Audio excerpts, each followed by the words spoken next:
Assalamualaikum warahmatullahi wabarakatuh. Selamat pagi anak ibu.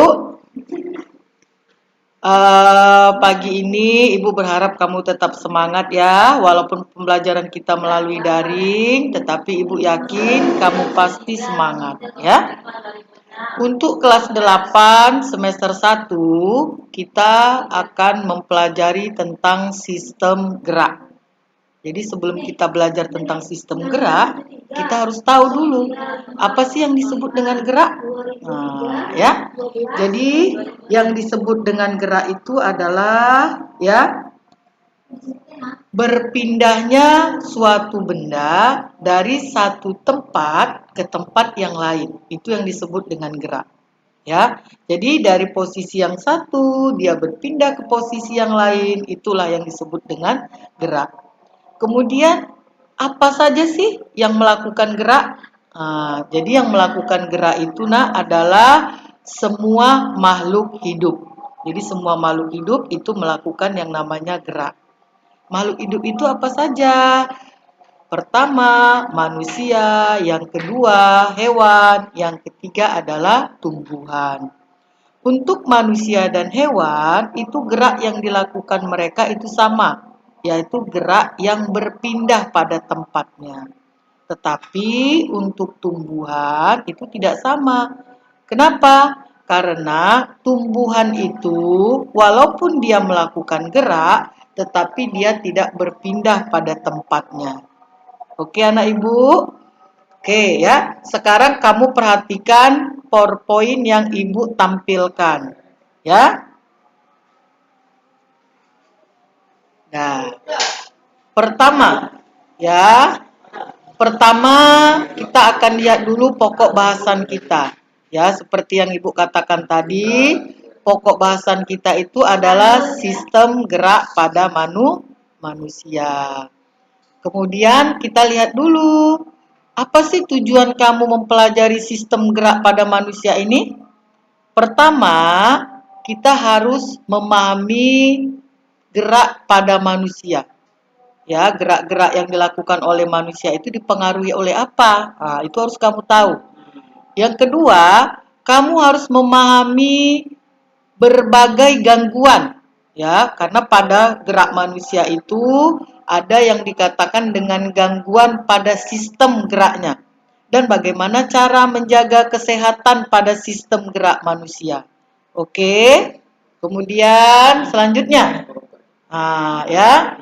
Pada sistem gerak manusia itu pertama dipengaruhi oleh rangka, ya, atau disebut dengan tulang. Yang kedua dipengaruhi oleh otot atau daging. Jadi yang pertama dulu ya nak ya. Yang pertama dipengaruhi oleh sistem gerak manusia itu pertama dipengaruhi oleh rangka. Kita harus tahu dulu apa sih fungsi rangka itu? Ini dia. Fungsi rangka itu di sini bisa kamu baca. Pertama memberi bentuk pada tubuhmu. Yang kedua membentuk persendianmu agar kamu mampu melakukan gerakan. Yang ketiga, fungsi rangka itu tempat untuk melekatnya otot. Kemudian selanjutnya, fungsi rangka itu bekerja sebagai pengungkit. Ya. Kemudian ini yang paling penting, fungsi rangka itu adalah penyokong berat badan. Makanya kamu dianjurkan untuk tidak terlalu berat badannya, harus disesuaikan dengan umur.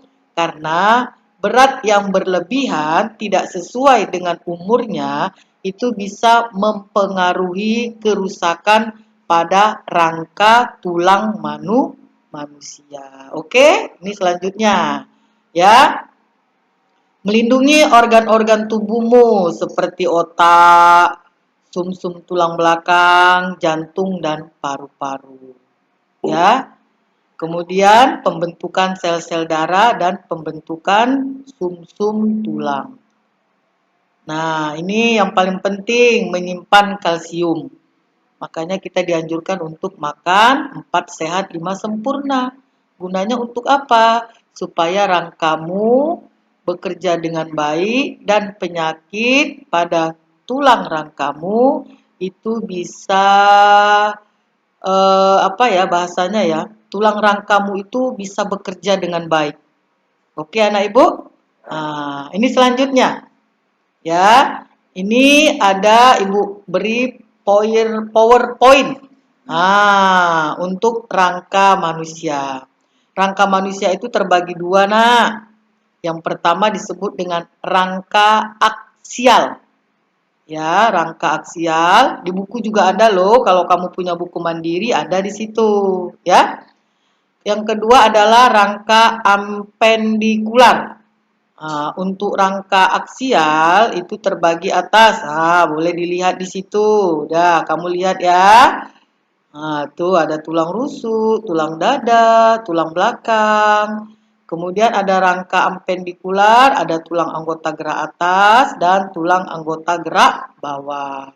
Ya, ini poin-poinnya ini bisa kamu baca di buku mandiri atau bisa juga kamu buat PowerPoint seperti ibu ini. Gunanya apa? Supaya memudahkan kamu dalam penghafalan.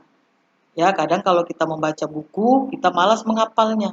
Jadi bisa seperti ini. Oke, anak ibu? Nah, selanjutnya rangka tubuh manusia. Di sini kamu bisa lihat rangka tubuhmu. Ya. Nih, jadi semua dari atas kepalamu sampai ke bawah, inilah dia. Di situ ada tulang komponen, tempurung kepalamu, ada di situ tulang wajah, tulang selangka, bisa kamu lihat di situ. Dan ibu berharap sebagian dari rangka tubuh manusia ini setidaknya ada 5 bagian yang kamu kuasai. Ya, kamu kuasai. Dan kalau bisa, kamu cari, ya, kamu cari di situ fungsinya. Misalnya seperti tulang paha atau tempurung lutut. Coba cari. Ya, apa sih fungsinya ini? Setidaknya dari rangka tubuh manusia itu ambil 5 yang kamu bisa cari fungsi daripada rangka tubuh manusia tersebut. Kamu cari secara acak juga boleh. Ya, tidak harus ibu tentukan. Contoh, misalnya tulang pergelangan kaki. Saya mau ngambilnya yang 5 aja lah. 5-nya tulang kering, tulang paha, tulang pergelangan kaki. Coba cari fungsinya. Ya, nah ibu ya. Oke. Pembelajaran kita untuk pertemuan hari ini sampai di sini dulu. Nanti untuk pembelajaran berikutnya baru kita sambung kembali. Nah, untuk tugasmu. Ya, tugas ini dikumpul di Jumat depan. Ya, tugas ini dikumpul di Jumat depan. Tugasnya itu adalah dari rangka tubuh manusia ini, kamu ambil paling sedikit 5 dan kamu cari fungsinya. Ya, paling sedikit 5. Kemudian kamu tulis di buku latihanmu dan nanti kamu foto kirim ke grup kelas 8 IPA kita. Ya, nah ibu ya, itu tugasnya ya. Nah, untuk pembelajaran hari ini sampai di sini dulu. Ibu mohon maaf kalau ada kata-kata yang salah. Seharusnya nggak minta maaf ya. Masa minta maaf guru? Nah, sekarang ibu minta untuk pembelajaran berikutnya tolong semangat. Ya, ini kelas 8 ini kadang-kadang kelas yang agak-agak susah ini. Susah bergabung dan susah semangatnya. Oke anak ibu, assalamualaikum warahmatullahi wabarakatuh. Selamat siang.